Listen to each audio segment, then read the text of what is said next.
ஆதியாகமம் 1ஆம் அதிகாரம் 1 முதல் 31ஆம் வசனம். ஆதியிலே தேவன் வானத்தையும் பூமியும் சிருஷ்டித்தார். பூமியானது ஒழுங்கின்மையும் வெறுமையுமாயிருந்தது. ஆழத்தின் மேல் இருள் இருந்தது. தேவ ஆவியானவர் ஜலத்தின் மேல் அசைவாடி கொண்டிருந்தார். தேவன் வெளிச்சம் உண்டாக கடவது என்றார். வெளிச்சம் உண்டாயிற்று. வெளிச்சம் நல்லது என்று தேவன் கண்டார். வெளிச்சத்தையும் இருளையும் தேவன் வெவ்வேறாக பிரித்தார். தேவன் வெளிச்சத்துக்கு பகல் என்று பெயரிட்டார், இருளுக்கு இரவு என்று பெயரிட்டார். சாயங்காலமும் விடியற்காலமும் ஆகி 1ஆம் நாள் ஆயிற்று. பின்பு தேவன் ஜலத்தின் மத்தியில் ஆகாய விரிவு உண்டாக கடவதென்றும் அது ஜலத்தினின்று ஜலத்தை பிரிக்க கடவதென்றும் சொன்னார். தேவன் ஆகாய விரிவை உண்டு பண்ணி ஆகாய விரிவுக்கு கீழே இருக்கிற ஜலத்திற்கும் ஆகாய விரிவுக்கு மேலே இருக்கிற ஜலத்திற்கும் பிரிவு உண்டாக்கினார். அது அப்படியே ஆயிற்று. தேவன் ஆகாய விரிவுக்கு வானம் என்று பெயரிட்டார். சாயங்காலம் விடியற்காலம் ஆகி 2ஆம் நாள் ஆயிற்று. பின்பு தேவன் வானத்தின் கீழே இருக்கிற ஜலம் ஓரிடத்தில் சேரவும் வெட்டாந்தரை காணப்படவும் கடவது என்றார். அது அப்படியே ஆயிற்று. தேவன் வெட்டாந்தரைக்கு பூமி என்றும் சேர்ந்த ஜலத்திற்கு சமுத்திரம் என்றும் பெயரிட்டார். தேவன் அது நல்லது என்று கண்டார். அப்பொழுது தேவன் பூமியானது புல்லையும் விதையை பிறப்பிக்கும் பூண்டுகளையும் பூமியின் மேல் தங்களில் தங்கள் விதையை உடைய கனிகளை தங்கள் தங்கள் ஜாதியின்படியே கனி விருட்சங்களையும் முளைப்பிக்க கடவது என்றார். அது அப்படியே ஆயிற்று. பூமியானது புல்லையும் தங்கள் தங்கள் ஜாதியின்படியே விதையை பிறப்பிக்கும் பூண்டுகளையும் தங்கள் தங்கள் ஜாதியின்படியே தங்களில் தங்கள் விதையுடைய கனிகளை கொடுக்கும் விருட்சங்களையும் முளைப்பித்தது. தேவன் அது நல்லது என்று கண்டார். சாயங்காலம் விடியற்காலம் ஆகி 3ஆம் நாள் ஆயிற்று. பின்பு தேவன் பகலுக்கும் இரவுக்கும் வித்தியாசம் உண்டாகத்தக்கதாக வானம் என்கிற ஆகாய விரிவிலே சுடர்கள் உண்டாக கடவது. அவைகள் அடையாளங்களுக்காகவும் காலங்களையும் நாட்களையும் வருஷங்களையும் குறிக்கதற்காகவும் இருக்க கடவது என்றார். அவைகள் பூமி மேல் பிரகாசிக்கும்படிக்கு வானம் என்கிற ஆகாய விரிவிலே சுடர்களாய் இருக்க கடவது என்றார். அது அப்படியே ஆயிற்று. தேவன் பகலை ஆழப்பெரிய சுடரும் இரவை ஆழ சிறிய சுடரும் ஆகிய இரண்டு மகத்தான சுடர்களையும் நட்சத்திரங்களையும் உண்டாக்கினார். அவைகள் பூமியின் மேல் பிரகாசிக்கவும் பகலையும் இரவையும் ஆளவும் வெளிச்சத்துக்கும் இருளுக்கும் வித்தியாசம் உண்டாக்கவும் தேவன் அவைகளை வானம் என்கிற ஆகாய விரிவிலே வைத்தார். தேவன் அது நல்லது என்று கண்டார். சாயங்காலம் விடியற்காலமும் ஆகி 4ஆம் நாள் ஆயிற்று. பின்பு தேவன் நீந்தும் ஜீவ ஜந்துக்களையும் பூமியின் மேல் வானம் என்கிற ஆகாய விரிவிலே பறக்கும் பறவைகளையும் ஜலமானது திரளாய் ஜனிப்பிக்க கடவது என்றார். தேவன் மகா மச்சங்களையும் ஜலத்தில் தங்கள் தங்கள் ஜாதியின்படியே திரளாய் ஜனிப்பிக்கப்பட்ட சகலவித நீர்வாழ் ஜந்துக்களையும் சிறகுள்ள ஜாதி ஜாதியான சகலவித பட்சிகளையும் சிருஷ்டித்தார். தேவன் அது நல்லது என்று கண்டார். தேவன் அவைகளை ஆசீர்வதித்து, நீங்கள் பலுகி பெருகி சமுத்திர ஜலத்தை நிரப்புங்கள் என்றும் பறவைகள் பூமியில் பெருக கடவது என்றும் சொன்னார். சாயங்காலம் விடியற்காலம் ஆகி 5ஆம் நாள் ஆயிற்று. பின்பு தேவன் பூமியானது ஜாதி ஜாதியான ஜீவ ஜந்துக்களாகிய நாட்டு மிருகங்களையும் ஊரும் பிராணிகளையும் காட்டு மிருகங்களையும் ஜாதி ஜாதியாக பிறப்பிக்க கடவது என்றார். அது அப்படியே ஆயிற்று. தேவன் பூமியுள்ள ஜாதி ஜாதியான காட்டு மிருகங்களையும் ஜாதி ஜாதியான நாட்டு மிருகங்களையும் பூமியில் ஊரும் பிராணிகள் எல்லாவற்றையும் உண்டாக்கினார். தேவன் அது நல்லது என்று கண்டார். பின்பு தேவன் தமது சாயலாகவும் தமது ரூபத்தின்படியேயும் மனுஷனை உண்டாக்குவோமாக. அவர்களை சமுத்திரத்தின் மச்சங்களையும் ஆகாயத்து பறவைகளையும் மிருக ஜீவன்களையும் பூமி அனைத்தையும் பூமியின் மேல் ஊறும் சகல பிராணிகளையும் ஆளக்கடவர்கள் என்றார். தேவன் தம்முடைய சாயலாக மனுஷனை சிருஷ்டித்தார். அவனை தேவ சாயலாகவே சிருஷ்டித்தார். ஆணும் பெண்ணுமாக அவர்களை சிருஷ்டித்தார். பின்பு தேவன் அவர்களை நோக்கி, நீங்கள் பலுகி பெருகி பூமியை நிரப்பி அதை கீழ்ப்படுத்தி சமுத்திரத்தின் மச்சங்களையும் ஆகாயத்து பறவைகளையும் பூமியின் மேல் நடமாடுகிற சகல ஜீவ ஜந்துக்களையும் ஆண்டு கொள்ளுங்கள் என்று சொல்லி தேவன் அவர்களை ஆசீர்வதித்தார். பின்னும் தேவன், இதோ பூமியின் மேல் எங்கும் விதை தரும் சகலவித பூண்டுகளையும் விதை தரும் கனி மரங்களாகிய சகலவித விருட்சங்களையும் உங்களுக்கு கொடுத்தேன். அவைகள் உங்களுக்கு ஆகாரமாய் இருக்க கடவது. பூமியிலுள்ள சகல மிருக ஜீவன்களுக்கும் ஆகாயத்துள்ள சகல பறவைகளுக்கும் பூமி மேல் ஊறும் பிராணிகள் எல்லாவற்றிற்கும் பசுமையான சகல பூண்டுகளையும் ஆகாரமாக கொடுத்தேன் என்றார். அது அப்படியே ஆயிற்று. அப்பொழுது தேவன் தாம் உண்டாக்கின எல்லாவற்றையும் பார்த்தார். அது மிகவும் நன்றாயிருந்தது. சாயங்காலம் விடியற்காலமும் ஆகி 6ஆம் நாள் ஆயிற்று. ஆதியாகமம் 2ஆம் அதிகாரம் 1 முதல் 25 வரை. இவ்விதமாக வானமும் பூமியும் அவைகளில் சர்வ சேனையும் உண்டாக்கப்பட்டு தீர்ந்தன. தேவன் தாம் செய்த தம்முடைய கிரியையை 7ஆம் நாளிலே நிறைவேற்றி தாம் உண்டாக்கின தம்முடைய கிரியைகளை எல்லாம் முடித்த பின்பு 7ஆம் நாளிலே ஓய்ந்திருந்தார்.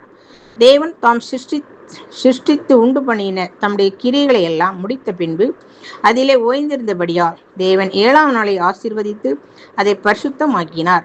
தேவனாகிய கர்த்தர் பூமியையும் வானத்தையும் உண்டாக்கிய நாளிலே வானமும் பூமியும் சிருஷ்டிக்கப்பட்ட வரலாறு இவைகளே. நிலத்தினுடைய சகலவித செடிகளும் பூமியின் மேல் இன்னும் உண்டாகவில்லை. நிலத்தினுடைய சகலவித பூண்டுகளும் இன்னும் முளைக்கவில்லை. ஏனெனில் தேவனாகிய கர்த்தர் பூமியின் மேல் இன்னும் மழையை பெய்ய பண்ணவில்லை. நிலத்தை பண்படுத்த மனுஷனும் இருந்ததில்லை. அப்பொழுது மூடுபனி பூமியிலிருந்து எழும்பி பூமியையெல்லாம் நனைத்தது.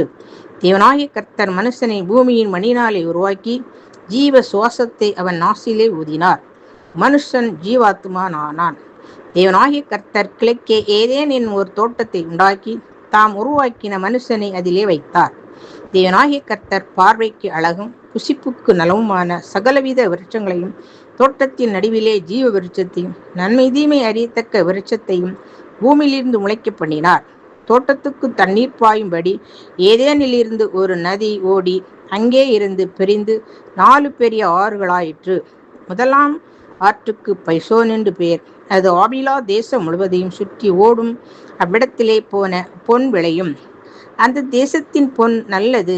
அவ்விடத்திலே பிதேலாகும் கொமேதா கல்லும் உண்டு. 2ஆம் ஆற்றுக்கு கீசோன் என்று பெயர். அது எத்தியோப்பியா தேசம் முழுவதையும் சுற்றி ஓடும். 3ஆம் ஆற்றுக்கு இதக்கேல் என்று பெயர். அது அசிரியாவுக்கு கிழக்கே ஓடும். 4ஆம் ஆற்றுக்கு ஐப்ராத் என்று பெயர். தேவனாகிய கர்த்தர் மனுஷனை ஏதேன் தோட்டத்தில் அழைத்து கொண்டு வந்து அதை பண்படுத்தவும் காக்கவும் வைத்தார். தேவனாகிய கர்த்தர் மனுஷனை நோக்கி, நீ தோட்டத்தில் உள்ள சகல விருட்சத்தின் கனிகளையும் புசிக்கலாம். ஆனாலும் நன்மை தீமை அறியத்தக்க விருட்சத்தின் கனியை புசிக்க வேண்டாம். அதை நீ புசிக்கும் நாளிலே சாவா என்று கட்டளையிட்டார். பின்பு தேவனாகிய கர்த்தர் மனுஷன் தனிமையாயிருப்பது நல்லதல்ல என்று ஏற்ற துணையை அவனுக்கு உண்டாக்குவேன் என்றார்.